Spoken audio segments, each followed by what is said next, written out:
क्योंकि इस कार्ड में हमें यही एनर्जी अभी में दिखाई दे रही है। उसके साथ साथ थर्ड कार्ड जो आए हुए हैं, यह तीसरा कार्ड बताता है कि आपके पार्टनर कहीं ना कहीं मेंटली डिस्टर्ब हैं, मानसिक रूप से अस्वस्थ उनकी ऊर्जाएं हमें देखने को मिल रही है। ऐसी अस्वस्थ एनर्जी उनकी क्यों आ रही है, चलिए हम लोग आगे जानते हैं। आखिर करंट की जो स्थिति है इतनी ख़राब क्यों है, क्या रीज़न है, ठीक है। तो चलिए आइए हम देख लेते हैं। सबसे पहले हम देख लेते हैं कि करंट में उनकी मन स्थिति के बाद में क्या वो आपसे बातचीत कर रहे हैं और क्या स्थिति है। सबसे पहले हम लोग ये चीज़ देख लेते हैं। चलिए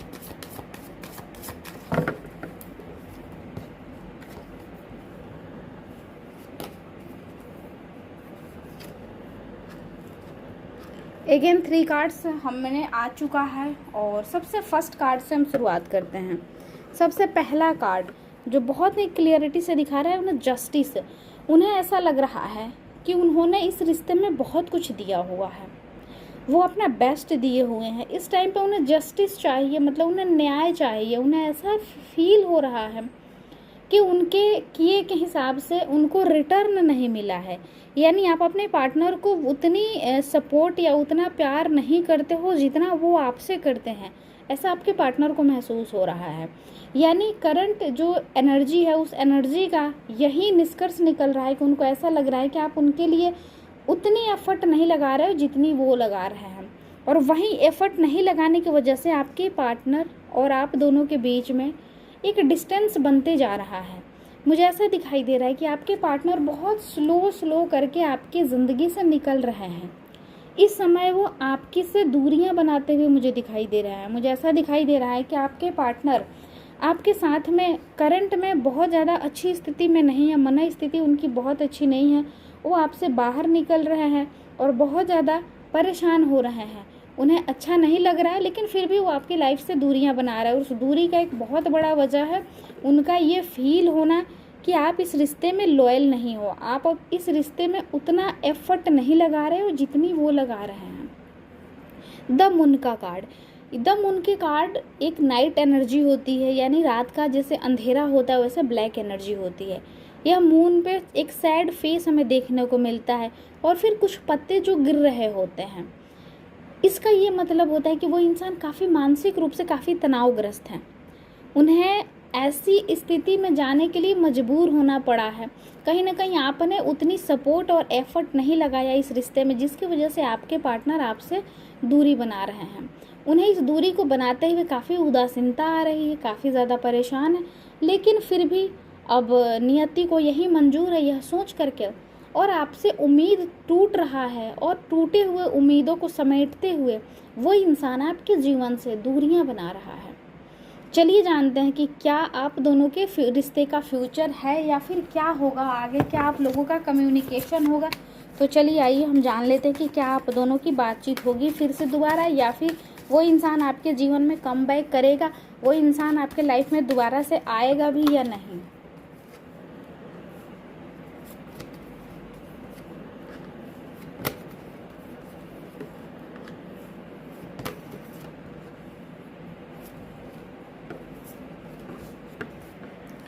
देखिए कार्ड्स तो बहुत कुछ बता रहा है। सबसे पहले बता रहा है कि उनको वापस लाना ये बहुत खतरा मोल लेने के जैसा है, यानी अपने आप को आपको बिल्कुल समर्पित कर देना होगा। आपको अगर वो इंसान चाहिए तो आपको बिल्कुल समर्पण के भाव से और खुद को ये बताते हुए कि नहीं गलती मेरी अंदर है, अपनी गलतियों को एक्सेप्ट करके आपको बिल्कुल विनम्र हो करके और थोड़ा साहस को दिखाते हुए आपको बात करना होगा। अगर वो इंसान आपके जीवन में चाहिए तो उसके साथ साथ वो इंसान मानसिक रूप से और बहुत ज़्यादा तनाव में है, काफ़ी ज़्यादा उदास हो चुका है, ऊर्जाएं उनकी काफ़ी ज़्यादा डाउन हो चुकी है। और जब आप बातचीत करने की सोचोगे तो निश्चित ही आपको समस्याएं दिखेगी और आपको ऐसा लगेगा कि रिजल्ट कुछ नहीं मिल रहा है, क्योंकि वो अभी इस स्थिति में है, आपकी लाइफ से बहुत ज़्यादा दूरियां बन चुकी है। मन उनका बिल्कुल खट्टा हो चुका है, मन बिल्कुल उदास हो चुका है और उन्हें ऐसा लगता है कि इस रिश्ते का कोई जगह नहीं है।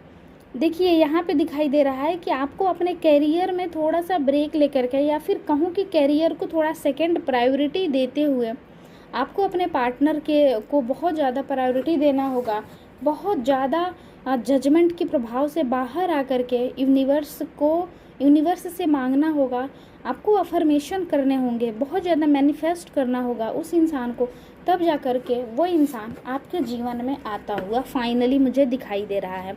यानी उस इंसान के साथ आपके जीवन का एक नए रास्ते खुलते हुए तब जा कर के मुझे दिखाई दे रहे हैं।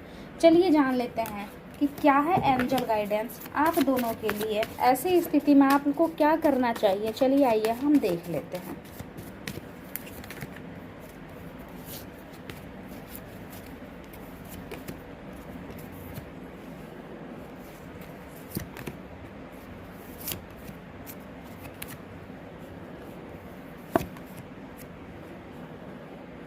सबसे पहले आपको एंजल्स कह रही हैं कि आपके जीवन में फिर से एक जीरो से उठने की बहुत ज़्यादा आवश्यकता है। जैसे एक इंसान मृत्यु को प्राप्त कर लेता है, डेथ हो जाती है, वह इंसान फिर से एक नई शुरुआत करता है अपने जीवन में, यानी नए सिरे से, नए तरीके से अपने नई बचपन के साथ में एक जीवन शुरुआत करता है। वैसे ही एक नव जीवन की शुरुआत आप दोनों को मिलके करना होगा, तभी जाकर के आगे कुछ भी पॉसिबल है। तो ये आपको एंजल्स कह रही हैं। उसके साथ साथ में आपको थोड़ा सा सीरियस होना होगा अपने रिश्ते को लेकर के, थोड़ा सा आपको प्रभाव अपना बनाना पड़ेगा, अपने आप को मैच्योर दिखाते हुए आप अपने रिश्ते में पूरी तरीके से लॉयल होकर के आगे बढ़ना होगा। और तीसरी चीज़ है, लाइफ को बैलेंस करना सीखना होगा। सिर्फ पैसे के पीछे जो आप भागते हो ऐसा मत भागो, लाइफ को बैलेंस करना सीखो, क्योंकि जीवन बहुत कीमती है और मनुष्य जीवन में अगर आपको प्राप्ति हुई है तो आप अपने धर्म को अच्छे से निभाओ। अगर किसी रिश्ते में आप बंध रहे हो तो उस रिश्ते को सही तरीके से निभाओ।